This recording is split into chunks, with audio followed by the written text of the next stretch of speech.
All right, guys, so welcome back to another episode. We're here with Helen. We actually met just like a couple months ago, right? Yeah. We were on a Netflix shoot. We were both doing behind the scenes. I was doing video, she was doing photo. Correct. But she has like a really amazing story, really talented. We were already chopping it up a little bit before this, so we're really excited to just share everything that she's gone through and hopefully help some of you guys out there. But yeah, so yeah, it's the goal. So hopefully, hopefully you take something away from this. But damn it! No, thank you again for being here. You're welcome. Thank you for inviting me. I really appreciate it, honestly. No, of course. So yeah, just tell us a little bit about how you got started as a photographer. Give us a little bit of the backstory. So backstory is, spent my whole life. My dad. Let me start. My actual grandfather, loved photography. Instilled it into my dad. My dad spends most of my young life behind a camera. I don't think I have a lot of photos of me and my dad alone because it's usually him taking photos of other people and me. And so as time progresses, I get older, I ended up starting to take photos in high school. So I was the person that brought, I used to bring this old school video camera to school. I have tons of videos. I would buy packs of disposable cameras. And then I got my own little film camera. I ended up doing the yearbook photography for all the sports and stuff. And I just really never thought I'm gonna do photography. Not at all. Not even a question. Not even. I was just I thought I'm gonna do this for fun. How my dad did it. I went to school. I did 2 years at community college, got my AA, and then I did 2 years at a college, and I got my BA in psychology, and then I just jumped, and then I went to get my master's. So I actually graduated. I'm old. I graduated with my master's in psychology in 2008. So my life in 2008 was I was in a relationship, a really long-term one. At that point, I think I'd been dating her for 6 years. Oh, wow. And life was weird. I was, really never thinking. I was still doing the photography. My camera was a fixed lens. Solid. It didn't have. It was a 3.8 f-stop or 4.5. Those really bad ones. Yeah. I think it was 18 to 55, and that was it. There was no changing it, nothing. Yeah. And I went to Sammy's camera, and I was like, can I get a flash? I don't know what I'm doing. You know what I mean? I had no clue. 2010, my mom gets sick. And she gets really ill. She gets diagnosed pretty much end stage, super suddenly. So 2000, it was really. So 2010 in November, she's diagnosed. She dies in January. So everything shifts. Everything in my life was turned upside down. I was do I want to be a doctor? Do I want to be a therapist? Because I was gonna go get my doctoral degree. I was is this what I really want to do? And I had to move back home. I was living in a really sick apartment in West Hollywood. I had to move back home to help take care of the house and deal with everything. My parents own a fourplex in Mid-City. So I had to move back home, become a landlord and help my dad and do everything. So in the midst of this, I was music. Music is gonna save me. It's always saved me. I'm so I just became super into what I call the EDMs, the EDM World. Okay. And I bought these tickets to see Deadmau5. And at the time, I had been taking, photos at concerts and doing all that stuff. And for whatever reason, his setup, I don't know if it was the color, I don't know what it was, but I got really locked at that show where I was the whole show, I was running around the Palladium, taking photos on this point and shoot, trying to move people out of the way so I get a clear shot and everything. You just your camera. It was just a point and shoot. Okay. It wasn't even a DSLR. At this point, I'm rocking a Canon PowerShot 260 or something. These are about that big. It's all digital zoom. Do you know what I mean? Super, for the time they were super crazy advanced at the time. And so I take these photos. I decide, I'm gonna start this stupid Instagram thing. I might as well. Right. So I started as using my AOL AIM name. I started it as Girl of Troy, GRLOFTROY. Solid. Chef's kiss, guys. Because I was 13 when I came up with that name, and I was oh, Helen of Troy, you guys should get it. So I start this thing up, and I take these photos of Deadmau5. Apps were really coming big at the time, so I started messing with apps. So I was oh, Snapseed.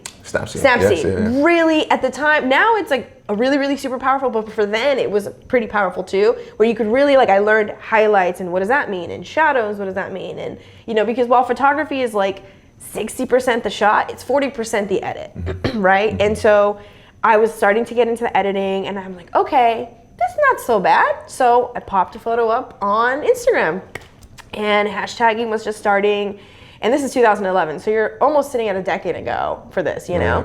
So I'm okay, hashtag dead mouse, hashtag, or as I called him at the time, dead mouse 5. It was great. Dead mouse 5. Dead mouse 5. Yeah. And I said, okay, well, I'm just gonna post it. And I started hashtagging it Girl of Troy Original, right? So I was like, okay, cool. Well, that picked up some traction, and a lot of these like baby EDM like Instagrams started reposting it. And I was like, Okay. me? So you're going viral at this point. For the in time. my little Yeah. in my little world, I am going slightly viral, Right. and I'm like, that's. I guess I could. Okay. Yeah. So I start going to more and more shows, and I start taking more and more photos, and then I start like investing more and more time when I'm at the shows. Like prior would be like you're going to the show, you're gonna go party. I'd get maybe 10, 20 photos. This show was the first time I ever probably took like almost 100, where I was like, dang. I'm on this little point and shoot, like, yeah. And I, mind you, to clarify for the people at home, Yeah. I have no idea what I'm doing. I don't know what settings are. I don't know what an f-stop is. I'm like, why is this blurry? Why is this not? I don't know. So you just learned by trial and error. Oh, like if I just could going give for it. anybody any like real advice, is pick up the damn manual. It's there. You guys have YouTube now. Read it. Find out what everything does. I didn't know. So I'm like teaching myself as I go. So as that progresses, it progresses into me like becoming this like rave baby, where I like am going to anything and everything that I can possibly go to. I am making it like a point to like shoot everything I go to. So now I've like created this like world of people who are following this Girl of Troy Original hashtag. So shout out to the people who still followed me from that point. I still have friends now. OGs, really? yes. Christian, Jasmine, my true OGs, those are my real guys. Shout outs. He made me a perler once that said go to photography, which we'll get to. Sick. So I started doing that. And then I'm like, man, Girl of Troy Original is such a long hashtag. So I'm like, well, how do I like make it easier? I'm like, oh, Girl, G of O, Troy, T, Original. Oh, go to. Oh my God, go to. And then I was like, go to photography, right? So it's like naturally, Yeah. which ironically, go to photography really boils down to Helen's photography. If you break it all the way back down, it's just Helen's photography, but it just sounded cooler. So I started an Instagram that's just go to photography. Yeah. So I start getting a little bit more invested in it. I'm buying VIP tickets so that I have better access, because most of these festivals had like front row for VIP. So it's like, how do I make it that the photos look like I'm doing this, but I'm not? Yeah. And so I actually had this, and I still have it. It's this little handle for the camera. So I used to like be able to steady it and then shoot and then hold down. I ended up getting to the point where I actually started shooting on a selfie stick with a remote. Wow. So I could push the camera up as high as I could. Above the crowd. That's a sick angle. Right, yeah, you're like trying to figure it out. Because I started on shoulders, like my now wife, well, I'll get there. So basically I go to this thing, I ended up getting a divorce from my partner, because after my mom passes away, we realized we really just don't mesh. You've been with somebody for so long that you think you're gonna end up with them, and you 1,000% are not. And that's okay, she's very happy now, I'm very happy for her. Nice. And so I was at this festival, take the shot of DJ Snake, and it's okay. I think it's all right. I'm like, all right, whatever. I remember going to bed. I edited out in my little Snapseed app on my little iPad, my mini, and I'm like, so cute. And I posted on Instagram, and the next morning I have a message from this account, and the guy's name is Charlie Gray. And he's like, hi, I have some, I don't know, like 10,000 unique visitors to my website. I'm a music journalist. I need a photographer. I would love to interview to be a photographer. I was going through all the Hard Summer tags, and I came across your photo, and it stood out because it was good. In the midst of all the crap, it was really good. Nice. And so I was like, oh, so I remember like Isabel wasn't even, and I were like barely starting to date at that point in like 2014, and I was like, this guy wants to interview me. Like, I'm like, oh, man, like I'm hyped. Bruh, yeah. Hyped is like an understatement. Right. I am like, ooh, Lord, this is it, yo. Yeah, you made it. I made it. Yeah. So I like have the day off on Monday, and we decide we're gonna do a FaceTime interview, and I'm like sitting at my table, and I'm like, whew, you know? And he goes, I get, 10,000 unique visitors a day. I can put your photos in front of this, and we can work together, and I can get you these press passes. And at the time, I was getting like nothing. And so I was like, okay, come over. Let's figure it out. Charlie is now my like absolute best friend. We've been best friends since 2014, basically. Yeah. He actually he pushes me to join this organization called Nap Girls. So he sends me a text one day and he's like, hey, there's this great article on Nest HQ and it's about Nap Girls, and there's this like women's organization and they look to empower and help other women in the music industry. You should apply. And I was like, so I like look them up. I'm like, these people are all like important. Like, why am I gonna apply? Like, what? Like, you got people. You have pictures of like Mihai and Skrillex doing the nap pose, you know, and it's me on a point and shoot in the crowd. Like, what? No, you know. And in the middle of all this, like, my dad had actually gifted me a T3i because he was like, I want you to do this. So I was like messing on a DSLR, trying to understand that. And so I'm like, all right, well, I don't know if I should join. And he's like, do it. So I start the application, it's like super long, I get super disheartened and I X out and I'm like, forget it. So the next day, like a week later, the app's about to close and he texts me again. Did you apply? And I'm like, no. I'm like, I don't belong there. I'm just this like random kid. Like, I didn't go to school for this. Like, I was gonna be a therapist. Like, I was really, you know, I think as a creative, by default, you're very hard on yourself because you're pushing your work to be judged by a ton of people. It's super vulnerable. It's like literally like standing naked in the middle of like Wilshire and like, I don't know, like La Cienega or something. And you're just like, hey everyone, judge me. Tell me how I look. It's great. Is it good? Is it good? Did you hate it? I can't fix it now, you know? And so he's like, I need you to apply. You just have to apply. So I'm like, oh, all right, great.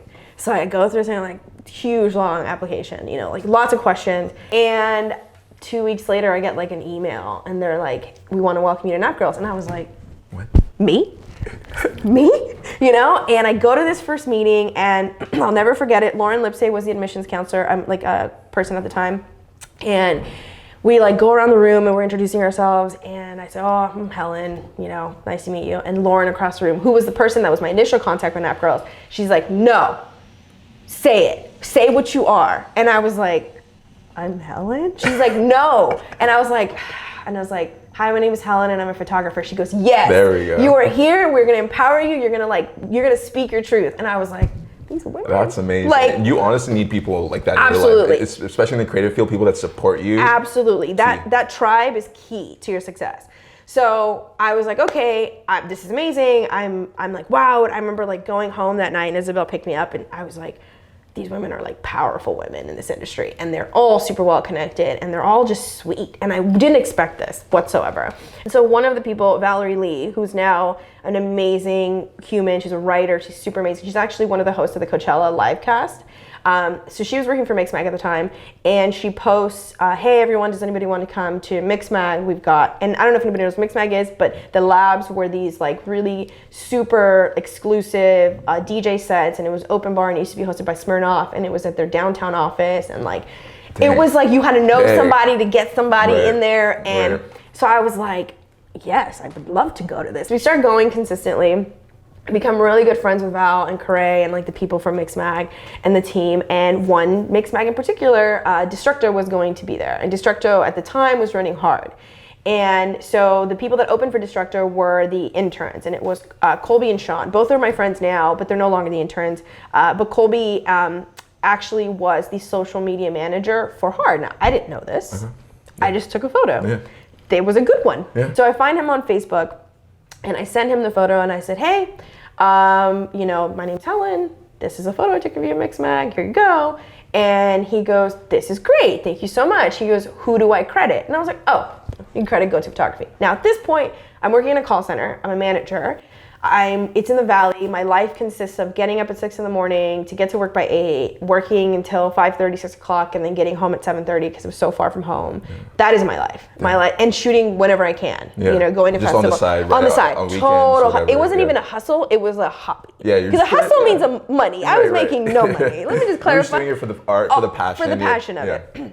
And so I was like, you know, oh yeah, no problem. So I'm sitting in my day job and I'm like on my break or whatever. And I was like, oh, just credit Go To Photography. And he responds, oh, you're Go To Photography. And he goes, I run social media for Hard. You tag us a lot because I would take photos at all these Hard events. He's like, your stuff is great. And now this is like Tuesday. Hard is Saturday. Hard Summer is like Saturday. What year is this again? This is 2016. Okay. 2016. So it was a couple years after I had like kind of gotten more into it. So he's like, would you like to come shoot hard on the core team? And I was like, this is truth. This dead ass what I did. I got up from my desk. I told my team, I'll be right back. I walked outside the doors, and it's in the valley, so it's hot as hell. I walk outside, and I like started crying. And I was like, and I'm like hyperventilating. And I'm like, what am I gonna do? I gotta rent gear, because I don't even have a full frame at that point. I had upgraded myself to a 7DD. Okay. So it's still crop censored, right? I don't have a kit. I've got maybe one lens. You know what? I've got a Sigma, what was it? A 15 to 40 or something like that. Yeah. Like it was this. It was like a great lens, but you can't shoot a festival on one lens. I'm sorry to tell all of y'all, but it's not possible. It's not possible. Definitely not. So I get on the computer. I remember like going, okay, well, I'm gonna do some stuff for myself at work now because I have to get this figured out. Right. I'm trying to get like an Airbnb because it's far, and I'm like, I don't want to have to drive back and forth. I'm trying to figure it all out. By the end of that night, I had sold my ticket, had rented like $200 worth of gear, had found an Airbnb, had found somebody to share it with, and was like, yes, I will shoot it. Did I make money? Absolutely not. I lost probably like $250 on that gig because it was really nice of Colby to give me something, but I was an untested shooter. He had a full core team of people like, Rooks, he had Odagio, he had James Coletta, he had the Holy Mountain. These are like titans of the EDM world, and then he had me. And this was Colby's like, I'm just gonna give you this opportunity. And that's the thing about Colby that I love to this day, that he just sort of was like, I see something in you, I'm gonna do my best to give you something. So it was the hardest thing I've ever done in my life. I didn't know that you're supposed to do drop-offs during the day. I didn't know any of it. I was just shooting. I knew nothing. You just thought, I'm showing up, I'm going to take some photos, edit at the end of the night, maybe, or the end of the weekend, whatever. I didn't know. And he put me in as like an ambient shooter, so I was like a roamer. Okay. So it was very easy. Like I had access to all the stages, I had access to people, so it was like I didn't have a ton of stuff that was like expected of me. So I didn't ask any of the questions that I should have. So that night, he's like, you need to give us drops tonight. And I was like, what? I need to do what? Like I had just learned Lightroom. Like I'm talking about like maybe like a couple months before. I was like, bruh, what? And I'm sitting there exhausted, and I'm like, I've got to edit, and I've got a team. These people are all like professionals, and then there's me on this 2011 laptop, this old ass MacBook Pro, and I'm like, trying to just do it. Trying to do it. Dang. And I remember being super disappointed in myself. It was the first day. I was like overwhelmed, and I remember going back to the hotel, and I was with another one of the shooters, and she was like turn them black and white. She was trying to help, and there was photos in there that were very good, but obviously when you shoot, I'm a spray and pray, so I do high speed bursts. So when you're going through them in this really like nervous way, you're not picking out your best, Afterwards, when I went home and I went through them, I found way more that were better, and I was like, what did I, and I didn't know what I was doing, but finished the festival. I'm like spent. I got home on Monday morning at like 5 a.m. Like it was like the hardest thing I'd ever done in my life. And I get home, I like wake up Isabel, and I'm like, I don't know if I could do this. Like this took everything out of me. Flash forward a couple weeks. And the albums are going up, and I get a call from Colby, and he's like, hey, have you checked the albums yet? And I was like, no. He's like, go check. My photo was the header for all the albums. No way, that's amazing. And I was like, what? Like I'm in the car on the way home in the valley, and I will never forget this. I am on Topanga Canyon. I'm almost to the 101. There's like a chevron right here, and I like started crying again because I'm a little. And I'm like, maybe I could do this. Like, holy, maybe I could, what the So the year progresses, I get more gigs. I'm starting to get actual paid gigs. But it was this photo of Anna Lunoe, who, shout out to Anna, who had actually covered for, I want to say it was like DJ Khaled, who didn't show up. And she happened to be recording a Beats Apple One mix at Hard Summer, like backstage. And Gary was like, can you help me? I've got this huge time block I need filled. So she was like, yeah. And I remember hearing over the radio, Anna's gonna be on this stage, she's covering for so-and-so, and I went, Like, this is the person I was shooting from the crowd 2 years ago, last year at Hard Summer, like fighting my way into the actual space that she was DJing in because I love her so much. And now I'm like, I'm gonna be on stage with her, and nobody was assigned to cover her because they didn't know she was gonna DJ. So I ran. I didn't have anything. I was a roamer. Yeah. I ran my ass across, and I'm like carrying all this gear because at the time I didn't realize you don't have to carry everything at once. So I carried like 60 pounds on my back, with like a monopod. It was a mess. And I get this photo of her jumping in the air and spinning, and that's the photo that ends up being the header. It was like the one, right? So the year progresses, and then Hard Summer 2017 is rolling around, and now that is their 10 years. This is Gary's last year with Hard, and so we know it's gonna be big. Colby calls me again, hey, would you like to be on the core team again? And I was like, absolutely. That time I got paid real money, which is nice. And I got to shoot like heroes. Like I got to shoot Snoop Dogg, and I got to shoot right, like crazy. Yeah. Like I got to be on stage during Destructo's like last possible set ever. I ended up taking a photo of Gary that he used for his Spotify account, and things that I never would have seen happening in my life ever. They're all just coming together, all super coming together, and stuff started to like really mesh out. And I'm like, this was like 2017. I'm starting to get more work, more paid stuff. And how are those coming about? Because in 2016 you do Hard, you're not paid. No. And then now 2017 you're starting to get paid. Right. Like how do those start coming about for me, they started coming, and it's really leaning into a network of people. Yeah. And with having Nap Girls, it was a combination. It was having Charlie, who was helping me too, because he was working in the music industry still. At the time, Charlie was actually working for, of all people, Enrique Iglesias. He was working on his management team. And this is to show you, like, the difference between me and Charlie is that Charlie, like, he's never let no stand in his way. I think as a creative, you tend to let no stand in your way a lot. You're like, oh no, okay, cool, that's great, hold up. Because you don't want to be too you don't want to pressure anyone into anything uncomfortable, right? So I start, people start reposting my stuff, I start getting credited for things, and people start going, and realistically, like a lot of what's happening in the industry of like creative culture is clout chasing. So if you have a photo of a particularly important person, people go, I want you to take my photo, because then they can say, oh, so-and-so's photographer also shot me. Yeah. And so that starts helping me. And I start doing more and more like festivals. I meet a really good friend. Her name is Jamie Sloan. Jamie was a huge, and still to this day is, she's actually now working for Ultra, but she was in LA and she was like pushing me to anybody that she could. And I was shooting her birthdays, and she had a bunch of people from the industry coming to her birthday parties. And so they would see me and they would make these connections. And so I started getting more and more paid gigs. Started getting more trust. And then in 18 and 19 is when things really set off, where I started doing the Netflix stuff. And then this whole time, mind you, I've been working a corporate job. Got you. I've been like... So now photography's a side hustle at this point. 1,000%. Yeah. But are you thinking about making it your full time, or you're still kind of flirting with it? Honestly, I have all these student loans, right? I'm like, I don't know if I can do this. They'll get you. I'm like, I don't know. 2018 was like a really kind of a shifting year. So I had started invoicing people. I had a little invoice app. Yeah, you're balling. Like photos. I've bought gear now. I decided in 2017, right before I shot Hard Summer, the last one, I was gonna upgrade. And I still have this video saved somewhere on my phone, because as a photographer, you have like 1,000 bajillion photos on your phone at all times. And I decided I was gonna upgrade to a 6D Mark II, and it was just coming out. And I still have this video of me like videotaping me like pressing like purchase.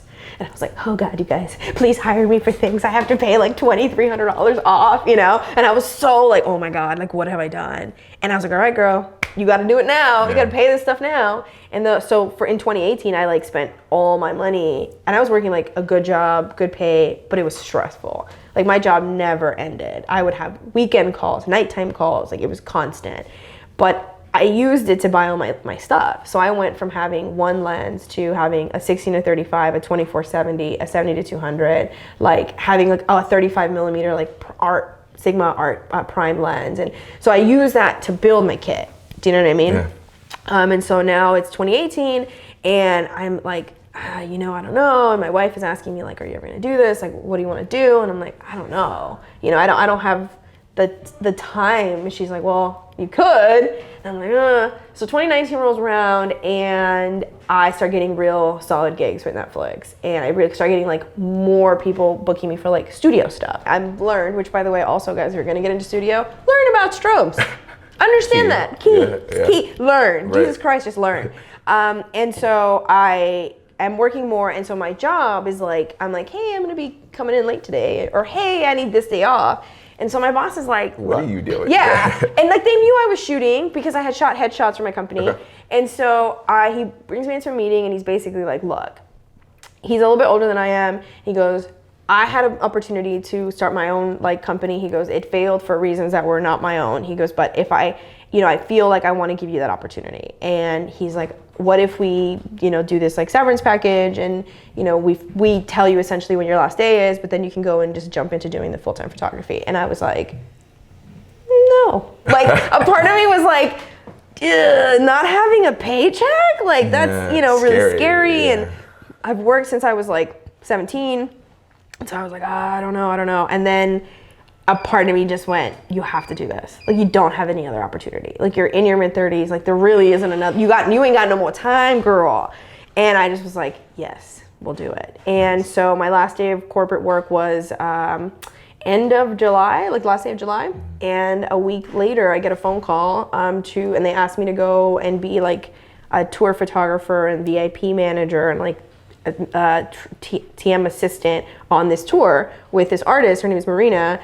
And I was like, yes, absolutely, 1000%. So that kind of leads to where we're at now. And so I went on that tour. And then after that, I did like sales for the corporate creative. And that's the other stuff that was paying me really well was like corporate creative, which I think people really don't realize like how good that money is and how much fun it actually is, because you're like, oh, corporate people, stuffy. And you're like, no, corporate people at conferences are a lot of fun. Yeah, absolutely. That's where I'm at now. And so I went from shooting on a point and shoot in the crowd for fun to I'm, on stage with this artist in front of a sold out crowd and like, where were we? Oh, there was a bunch of sold out shows, but standing there going, okay, we're taking this family photo. And I'll never forget like MARINA going, hey everyone, this is Helen, our photographer. And like 6,000 people go, hi. And I was like, I died. Yeah. I'm dead now. So that's crazy. But that's kind of the whole journey. It goes, the thing is that, you can make a plan for your life and you can cut out this exact story that you think is going to play out. And then life will just be like, dumbass, and just throw a match on it. And you're like, all right, start again. And if you can do that, then you're going to be fine. Absolutely. Trust me. Dude, that was incredible. That was a long story, but yes. But it's so interesting. Like I've done a couple of these now, and it's like everyone has their own story, right? I feel like photographers, videographers, creatives, like usually never start out like wanting to do that. Very rarely. And you just have like this crazy series of events that just leads you to working with the coolest people. Yes, honestly. Just the coolest network and just killing it. Can't even explain. But absolutely. Yes, exactly that. But we'll get into these. All right, cool. So let's hop into the first photo. You kind of already touched upon it a little bit. And also the cool thing about these is that they range from 2011 to 2019. Literally till like Sunday. So thank you for taking the time to just like go through 72 hard drives later. Here we are. Yeah, we got the 5 photos that we're gonna go through. Cool. So let's go through this first one. Dead Mouse. This is Dead Mouse at the Palladium 2011. I want to say it's like August. I even think I know the date. It's like August 21st. And this is one of the shots that I got that I was like, oh, I'm not that bad. Like, this is not horrible. And this is probably one of the first ones that when I posted it online, people were like, oh, damn, that's not bad. Right. And so it was really, I like to say that this Dead Mouse show was what propelled it. Because had I not gotten some of these, and he was so, I mean, he's obviously very big now, but this was like height peak Dead Mouse, like ghosts and stuff Dead Mouse. And so the drive for photos of him was so high. So when I posted like 10 of them, mind you, I picked the good one. Right. There's a couple that back then, I used to love Instagram frames. Okay. Like, I don't know why they ever put them. Right. Guys, don't ever use a frame in your life. You will hate yourself 10 years later. Oof. And like, I used to HDR everything back just then. mad filters, just everything, right? I feel you. So bad. Everyone goes through it. Ironically, this is one that I didn't. I pushed up all the coloring, I saturated it, and I brought everything up, and I was like, oh, that's just nice. Just leave it like that. So That's all the way back in 2011 on a Canon point and shoot, guys. And you paid to go into this concert on the Spire. So this is what kicked it off. Kicked it off. Yeah. Good old Joel. Yeah. Good old Joel. Awesome. All right, so let's move on to the second one. Tell me a little bit about this. So this is after, you know, the whole period where I talked about kind of like not making any money. This is probably this was actually really one of the very first times that I made real money shooting. This was Hard Summer 10-year anniversary. And I will never forget this moment because one, Anna Lunoe, like I said earlier, was one of my, and still to this day, I'm a giant, what I call Anna stan. Okay. I was like, we should all be Jennifer Anna stans. But I actually told Anna that and she laughed, so I feel really good about myself. Nice. But I got to be on stage. It was actually the Night Bay stage. Shout out Night Bay because I love them too. And I won't forget this because one, Anna was like super preggo. Like she was like, I think 8 months pregnant. You can see the bump, yeah. It's 8 crazy. months pregnant, I want to say. Like this was the last thing she was allowed to basically do show-wise, and she was getting it. And I was on stage with 2 other female photographers, the amazing MARINA McDonald, who is killing it. She's out there like being Shawn Mendes' photographer. She's massive. Casual. No big deal. That's Miranda though. She's hella casual about how amazing she is. And then Yasi, who was Anna's actual photographer, who's another holy moly amazing photographer. And I remember being on stage. It was 2 other women shooting. It's myself and it's a female DJ. And it was this culmination of like Nap Girls got me here, and holy, there's this presence for us. You know, as being a photographer, it's great, but it's a boys club. A lot of this world is a boys club because it's, you know, it is physically demanding. It's taxing. You have to be in a crowd. Being tall is super helpful. You know, I am not. Yeah, no. I'm 5'11" in personality, but 5'0" in real life.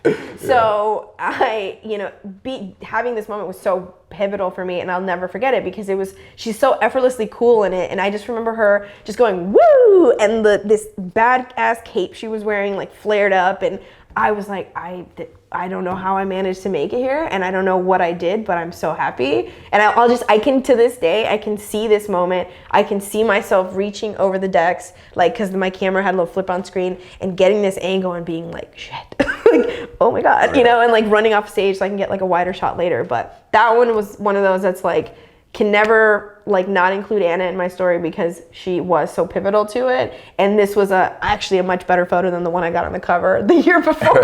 Got you. So I was like, definitely pregnant Anna all the way. And she's pregnant again now, and she's actually having a second kid. So, but she's magical.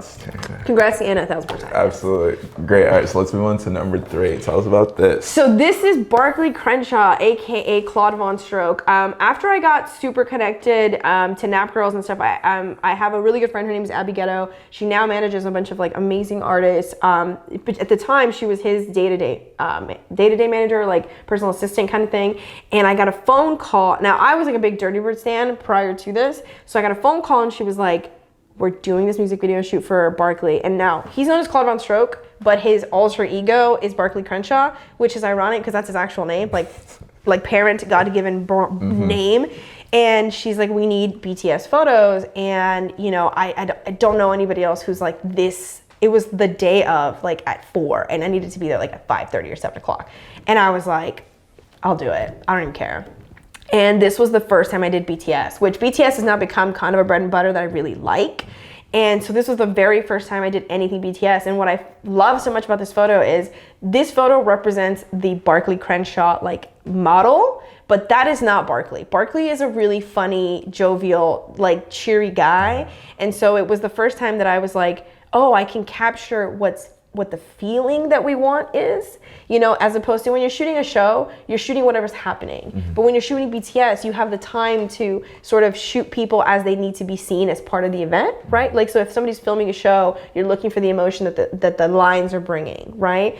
And so this is him. They were actually shooting him dead on with the camera, and I was standing. I shot this on a 70-200 as well, which is why it's got that great definition. Which, guys, really, Sigma, so good on that. That 70-200 Sigma is so good. It also weighs like 85,000 pounds. Trade-offs. Yeah. It's trade-offs, right? But yeah, I remember getting this shot and going, this is Barclay Crenshaw, and that's what I was here to do. I wasn't here to shoot Claude VonStroke or Barclay like the normal personality. I was here to shoot this alter ego, and this was like the perfect way to grasp that. And so everybody was like, holy moly, this is perfect, this is him. Absolutely. And so it was definitely like a big pivotal moment in the shift for me to also understand, oh wait, do I want to do studio? Do I want to do like portraiture stuff? Like, because I really like this and I like what I captured. And so that created this really big shift in me of like, wait, maybe I want to do this like not so live stuff and you know create my own vibe around it. So this was a really weirdly pivotal moment that I just didn't anticipate it being. Yeah, absolutely. And it's crazy how those things just out of nowhere, right? Like you'll just have this one moment where you get something like this and it's like, yeah, this is what I want to do and what I need to be doing. Absolutely. Yeah. All right. Moving on to number 4. So, told you guys that I went on tour. And so I personally had not heard Marina's music in a really long time. Marina was like super big in like the 2000s. And she had this really like amazing sold out tour. And so the reason I picked this photo, although I took a ton, good God, so many photos of her on stage, I think it's vital that if you're out there and you're a photographer who wants to go and tour, a couple things that you should really kind of keep aware of is, one, touring is really hard on the body and it's hard on the mind.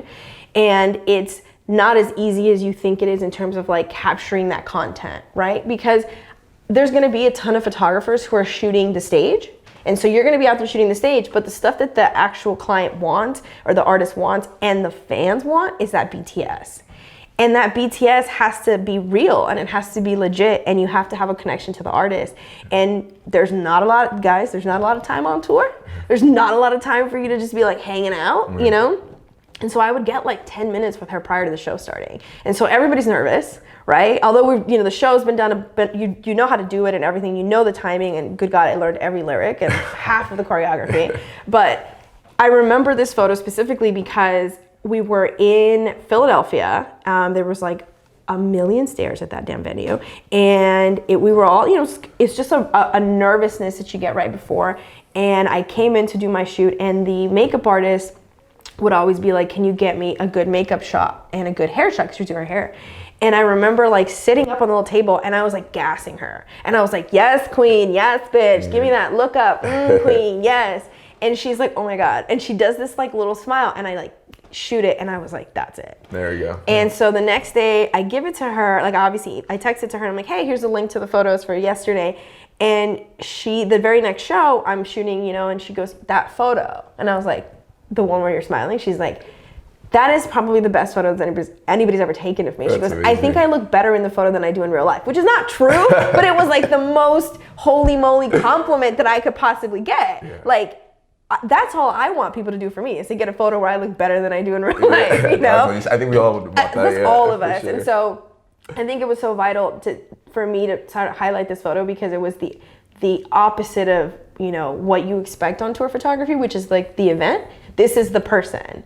This is right before, and it goes to show, like, if you take a little bit of time to just sort of treat an artist like a person, they are people. Which they are, yeah. They do all the things you do. Okay, they might just do it in nicer clothing and better shoes, but you're all the same. And so if you sort of go into an event to this kind of job and you sort of let go of that, there's that, wall between us. We're both creatives. We're on different ends of a spectrum. We're in different lanes, but we're creatives. And you connect to them that way, you'll be much more likely to get stuff that you're proud of versus if you're going into it and you're like idolizing them. It's just not that'll never work. I think that's a key takeaway. Like, don't ever, even if it's your favorite artist ever, you gotta suppress that shit all the way. And you're there to do a job. It's suppressing it, but in a way, it's kind of like a diamond. It's like you're pushing it down in you, and you're going, recognize that they're people, and you're coming out of that in this like really easy, comfortable conversation. Right. We made it. We're at the last one. Talked about this a little bit. It's a very special photo. It's my babe. The light of your life. It is the light of my life. Number 5. This is my wife. Her name is Isabel. Shout out to her clothing line, IRL Goods. But this actually was ironic. She's been the person that, and I don't want to cry, but I feel like slightly emotional. Isabel's been when I met her, before we were dating, she was like, why do you not have any of your own photos in your house? Like, I straight up had like a Home Goods like print. Like, I went to Home Goods and I bought like this $50 print and I put it on my wall. She's like, not even one of your photos. No. At the time I had absolutely none up. And she goes, I don't understand. Like, why don't you have, and I was like, well, I don't know. And my ex wasn't that she didn't necessarily like support me, but she didn't support like that. She was just like in the same road that I was. It's not gonna really make any money. We're gonna do things that make money. And she started telling me like, no, you're good. you need to start posting these. You need to start doing this. And then she was the one who started putting me on her shoulders, quite literally and figuratively. Like, Isabel put me on her shoulders and, you know, carried me through a lot of stuff. And she's become sort of my muse. And so I think I've probably taken, like, if I were to guess, I'd probably say I've taken at least like 5,000 photos of her face in the time that we've been dating to married, because she's constantly my light test. Like, you know, when you test light for anything, right? And so I started getting more into like creative studio work, more like color gels. And my trick is actually, I don't even buy color gels. I buy colored vinyl from downtown. Okay. So you can get a really large yard of it. And so you can do two different like sources of light. I use panel lighting, and so you get this like really great wash versus a direct light. Right. So I started doing more of that work, and I started shooting more like product stuff and more studio stuff. And I was shooting for an artist who was actually playing EDC Mexico, shout out Red Cat, and we were like testing some light. I wanted to test the colors and how they felt, and he was getting dressed, and I was like, oh, can you sit down real quick? And she sat down and like did her little she gave me face. Yeah. She gave me face, and I think this photo for me is so important because it's that connection. Like, you see that she's looking right at you. It's not through you. And that's, I think, the overarching thing that I want to sort of leave people with is, as a photographer, you're not responsible for making your client comfortable. It's good to try, but the most important thing is, at the end of the day, that photo is actually saying something. It's that artist or that model or that subject, whatever it is, that when the photo's done and out, that when you're experiencing it as a viewer, that you're like, whoa, that hit me. I can see it. And if you make that connection with your client, if you make them comfortable, or if you make them laugh, or if you make them feel some kind of way, they're gonna give that to you. And that's for me, it's like, she's just the epitome of like, I gave something and she gave me so much back. Yeah. And so I've spent now, we just celebrated 3 years of marriage, and she still to this day makes me like realize like, okay, maybe I can do this. And I will say, guys out there, listen, you will have days where you want to quit. You will have days where you will probably spend a lot of it crying and hating yourself, and you might like go and archive everything on your page. You know, but find some people in your life, like Isabella is for me, who like will give you the space and then will pick you back up and be like, it's okay. Because as a creative, we are emotional people. If we weren't, we wouldn't be doing this. And so just know that it's okay to feel like you're a piece of shit. As long as you don't believe it for too long, as long as you don't let yourself spiral that deep, it's okay to sort of go, I could be better, because we can. We can absolutely be better, but don't discount how far you've come. Don't go, I could be better and that all didn't matter, because yes, I can be better, and I am already better than I was. From that Dead Mouse photo, I'm already better than I was. From the tour, I'm already better than I was. From Hard Summer, you know, every time you take the time to sort of go, I can be better, and I'm gonna learn how to be that, and not just go, I can be better, but oh well, so I won't try. You know, do the work, read the manual, and find your core group, find your tribe, find the people that sort of say, hey, yeah, that was really good, but try this. You know, don't get a bunch of yes men. Please don't do that. As a creative, if you have a bunch of people who all they do is gas you, you're never going to get better. Yeah. You have to have a good variety of people who sit there and say, try again. And then do so in a loving way. And then, like I said, you never know. You don't know what's going to be the change. My motto has always been and will always be, work hard and be nice to people. If you do that, I swear to God, you'll get somewhere. If you just work hard and you're an asshole, nope. If you don't work hard and you're super nice, nope. You gotta do the work hard and the be nice to people. And I promise you'll get somewhere. I don't know where, I don't know how far, that's on you, but you'll get somewhere. So thank you so much. Appreciate you so much for being here, dropping so many gems for everyone out there to learn from. I mean, hire me. Yeah, absolutely. Please. No, actually, either this camera, I feel like you're leaning towards the Canon camera. Hey guys. Just tell people where they can find you, and we'll also be linked in the bio, but just plug that. Absolutely. You can find me at Harp Digital Media. You can find me at harpdigitalmedia.com, Harp Digital Media on Instagram, Harp Digital Media on Facebook, and then Twitter, because screw you with your one letter that you didn't let me add. It's Harp Digital without the second I, but Google it, you'll find it, it's fine. I'm mostly on Instagram. Twitter is not so much. But find me on the Instagrams, hire me, let's hang out. I don't know. Let's go from tacos. I don't know, guys. I don't know what I'm doing anymore. I'll stop talking to you. Perfect. Thanks, guys, for watching. We'll see you at the next one. All right, awesome. Thank you so much. Oh, you're the welcome. best. Of course. Thanks for taking the time, and everything that you said was just so like